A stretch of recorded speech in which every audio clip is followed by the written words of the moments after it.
All right, good morning all. I hope this thing's recording. Still can't see the little red blinky light from beneath the chin bar there. I need to set up the smart remote so I know when it's recording. I haven't had a chance to upload any footage since my last commute vlog. Unlock this thing. I have reviewed it, and it seems like this microphone hack is really working out. Today is going to be a quick little run down the road. I've got a few errands to run. Not my normal commute routine. I ended up staying up all night last night and working on a client site that had a major network crash. So that consumed all my evening and through the nighttime hours, so my schedule's a little off today. Worked on some other issues from home today, which is great. And now I'm just gonna take care of my errands and goofing off this afternoon. So, haven't received any call from the dealer yet on my second parts order. I presume that'll be later this week, probably Thursday, Friday. Today is Tuesday, so no real rush. I'm doing okay with what I've got for right now. I do want to fix the turn signal because it annoys me, but no functional issue right now, other than the alignment, which I'll probably complain about every day until it's done. Really want it done. Yeehaw! Hanging off this thing in the corners is so much fun. All right. Today is going to be a number of various stops. My wife and infant are, well, not infant, she's a toddler. So my wife and third child now, youngest, are in Mozambique, Africa for the month of February. And today I have to drop off a little bit of money to send over there for incidentals and whatnot. I don't think that's a Starbucks. My kids think it's a Starbucks. I think they might be mistaken.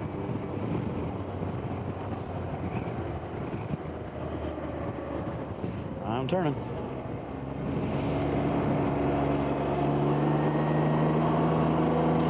Stop over at Wally World here and do a quick Western Union money transfer for my lovely bride, and then do the rest of my errands for today. Okay. I'm getting better about not letting it beep at me. Motor memory. I'll be back with you all in just a few minutes. Well, that was a failure. They don't do Western Union here, so I've got to go to another store. That's okay. As long as she gets what she needs. Still haven't done my key fob hack yet. Every time I reach into my pocket with gloved hands, I have to fiddle for this little thing. Maybe I should just do it without a gloved hand, huh? Change my motor memory around. All right.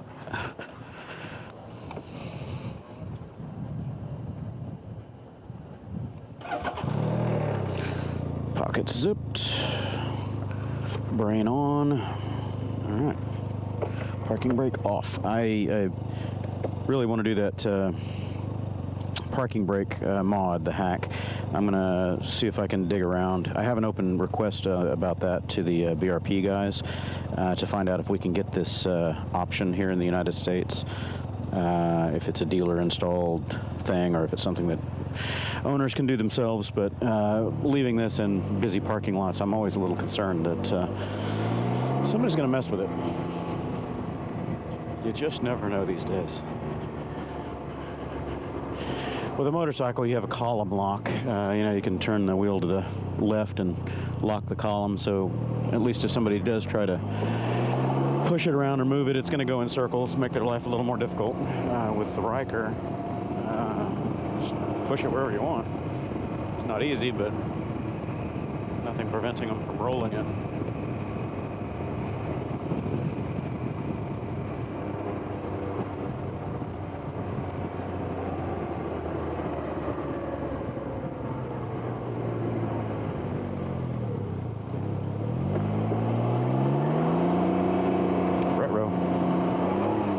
over here, don't you? Change lanes.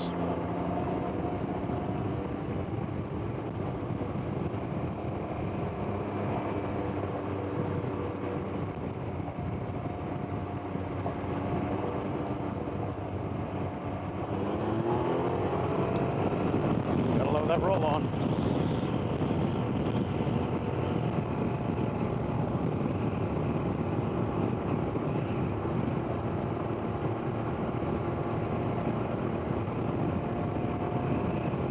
Yeah, see on these uneven surfaces, just little ripples, your torso gets jacked around left to right because of the, or at least mine does, because of the alignment issue on this one. I'll just keep on beating that horse. I want to fix the alignment.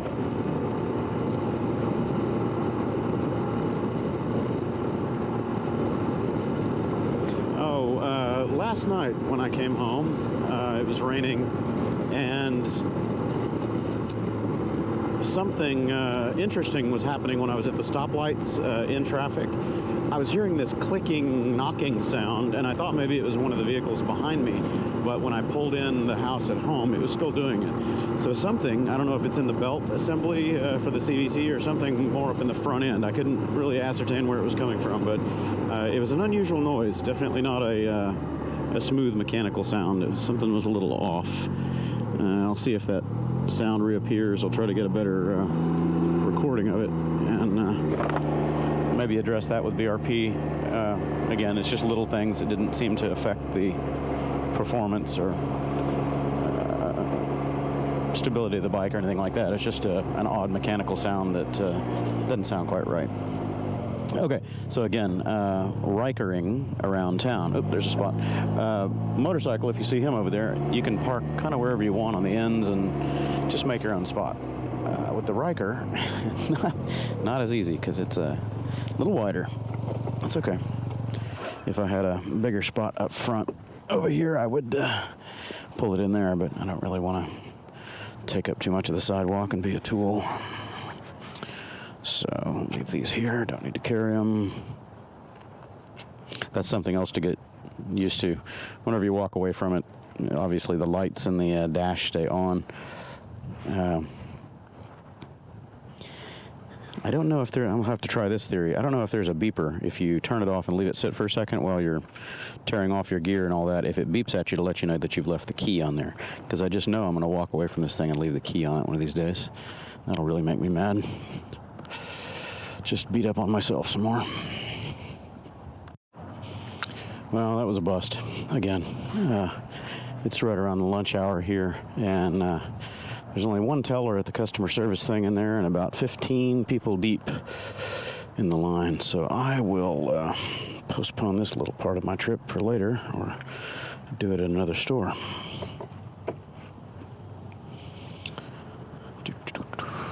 No sense in standing around for 20 or 25 minutes if I don't have to. Moving on. Need to get another jacket one of these days. I've got several jackets. I prefer to use this one. It's a first gear, first gear. It's a mesh jacket, and it does have a water liner for it, for rain. I like it because we're so humid down here. This thing has got good airflow. I do have a couple of touring jackets by Olympia and some other brands, but they're a little bulky. They don't flow as much air as this guy does. This is full mesh. Whoops, see, I guess I'm not going out that way. Maybe I am. All right. I was going to let you come through, buddy. Do-do-do-do-do. Okay, off we go. Whoops, you gonna make it? Don't cut that too lean. End up with a racing stripe. And this is not the one that I want, so we go this way.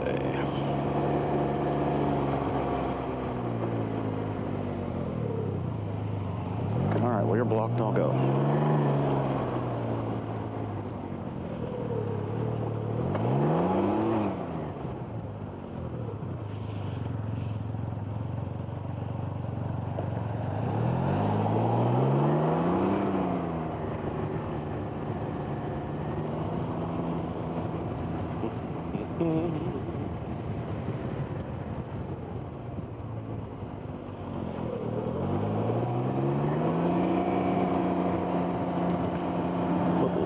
side street action here. Hello. You stay on your side, I'll stay on mine.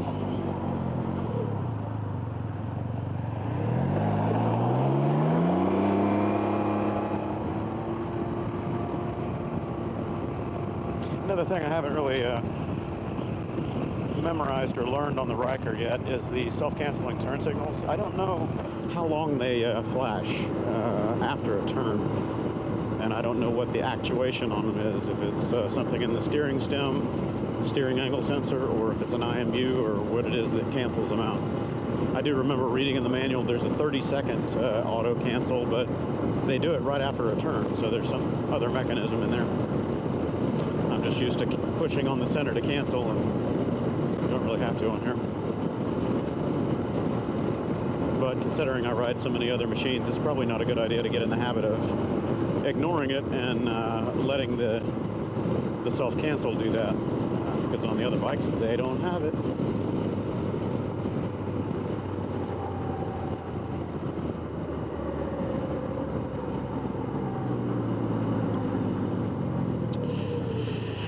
So for my helmet hook mod that I'm going to do here, I can't find my pack of step bits, the drill bits. I don't know what I did with them. I've got several, and they're all rather pricey, $30 a bit, but I can't find them. So I'm going to stop over here at Harbor Freight, or Horrible Freight, however you want to call it, and pick up some cheap Chinesium tools to do the job.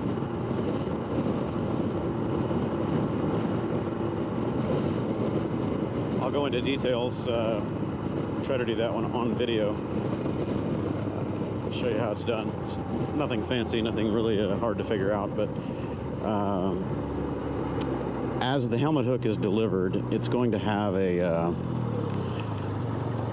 washer in the larger open part of the plastic on the hoop that you put over the end of the bar, and you run your bolt through it for your bar end. For the Ryker, that washer, it's like a flat plate washer, almost like a fender washer.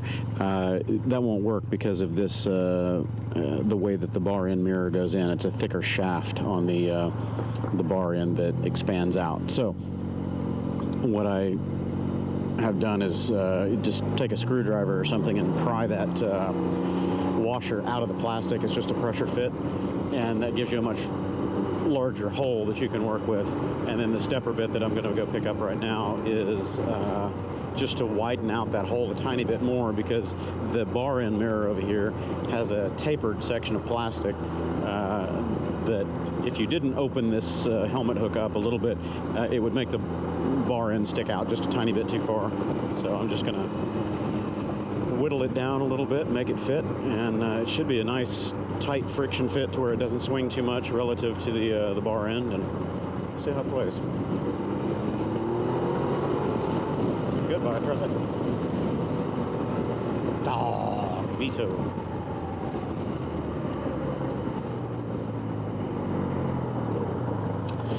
Well, I tried. So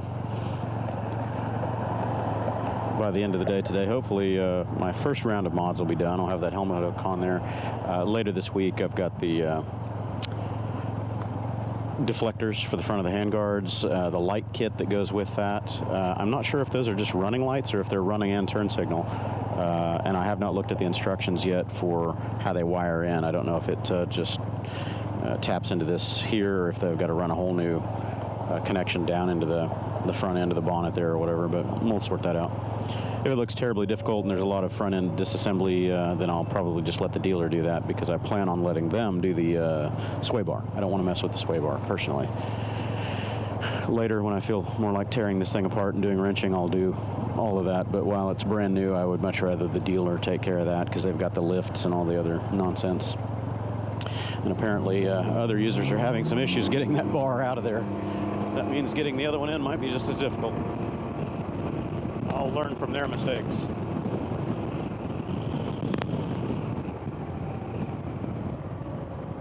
All right, we got ourselves a standoff. You better pull it across there. You're blocking a lane, fella. Lady, whatever you are. Alrighty then. Eeny, meeny, miny, mo.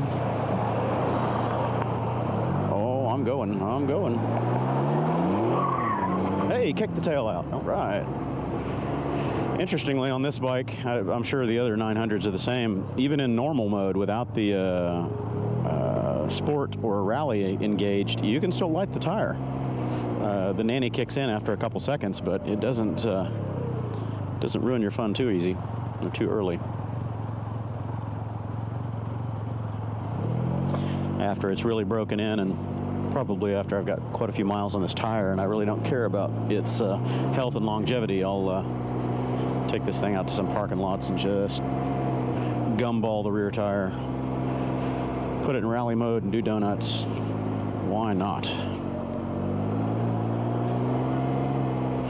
Now, I don't condone any of that activity on the streets. You guys know I'm pretty safety conscious. I'm not going to park in front of their door. That would be a dick thing to do. Eeny meeny. There we go. Oh, no. Handy clapped. All right, here's...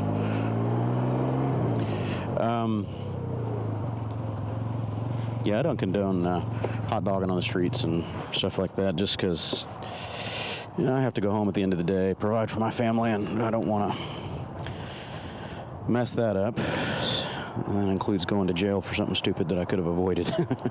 But, now, parking lots or remote, desolate areas, oh yeah, I'll get the hoodlum out.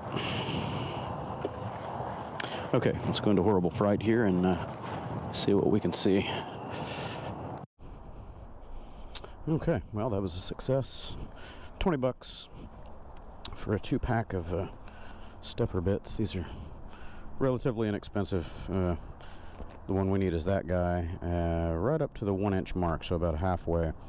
And I'll try not to step it too big because I want the tension on there to keep it from swinging and swaying, but we'll see how that goes.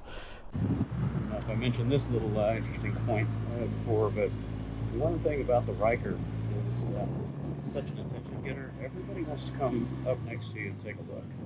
That's all fine and dandy as long as they stay on the line. I get people flying up on me and then parking right on my tail just so they can look at it.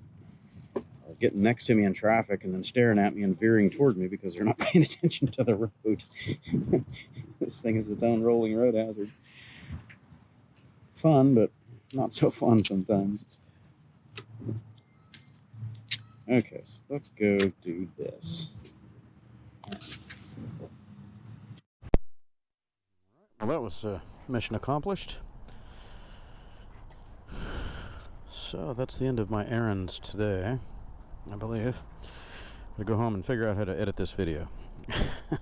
My editing station is Windows 7, just because I know that it works, or at least it used to. I've been having lots and lots of problems with the GoPro software, GoPro Studio, and apparently that's a discontinued product anyway. Now they've moved up to Quick, which doesn't have nearly as many editing features in it, so I'm trying a new trick with it. I'm trying to roll forward a little bit, and then I'll put it in reverse and see if it avoids the clank. Nope. No, it still has that slack.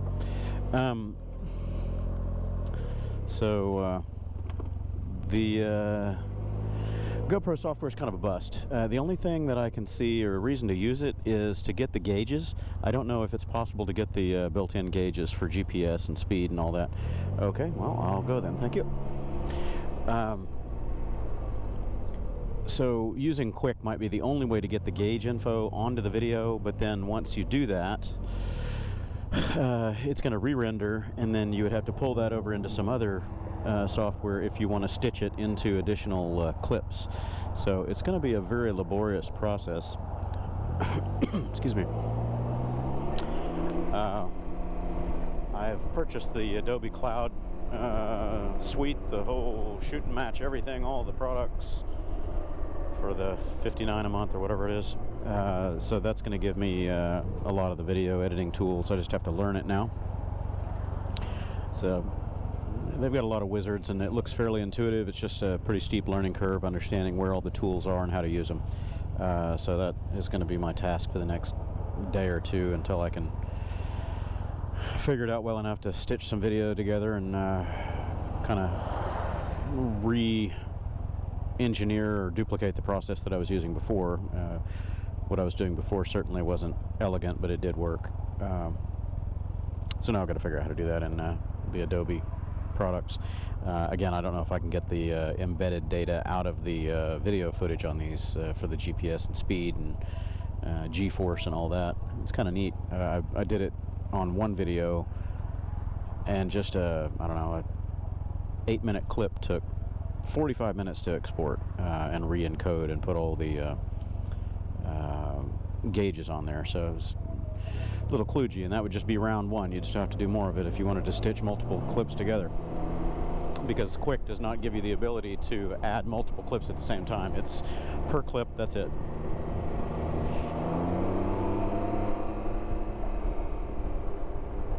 Dude, you could have taken that lane to in the first place.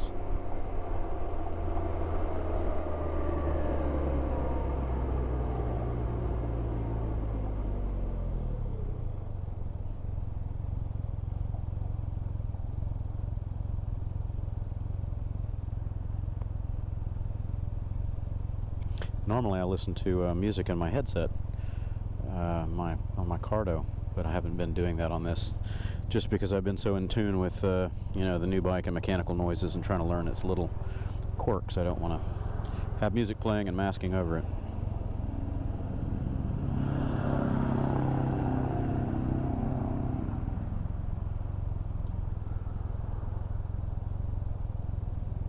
From the video that I reviewed on the computer yesterday, that was from I guess yesterday and the previous day, whenever I did my microphone hack, this little Cardo mic seems to work pretty well. It's the only issue that I saw is it's only one channel on the GoPro recordings. I'm only getting right channel audio. I don't know if that's normal. I didn't really pay attention to that fact on the other electret mic that I had, that label mic. I didn't notice if I was just getting one channel or not.